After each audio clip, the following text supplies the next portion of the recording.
Саламатсыздар ма? Қош келдіңіздер менің каналыма.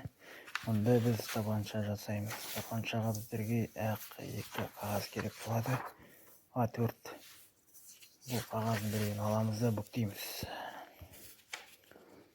Бүктеп, осылай.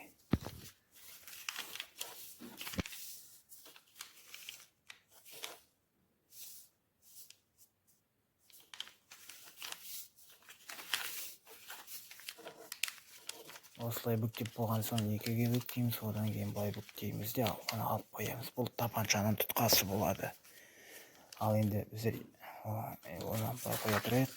Оған екінші А4-ті алып екіге бүктейміз. Сосын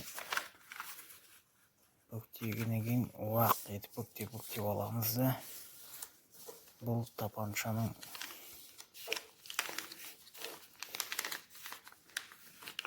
осындай бүктеп аламыз, сосын екіге бүктейміз. Бұл бізде былай айтқанда ствол болады, бекітпе қабы болады. Тапаншаның бекітпе қабы, ататын ствол. Тапаншаны аламыз, тапанша тұтқасын аламыз да бекітпе қабын саламыз. Былай айтқанда қос ауыз сияқты стволды саламыз.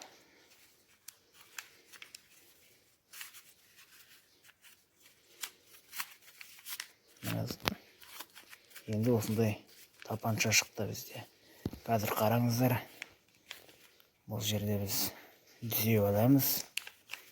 Дұрыстап бекітіп мұқият қараймыз, затвор тартамыз.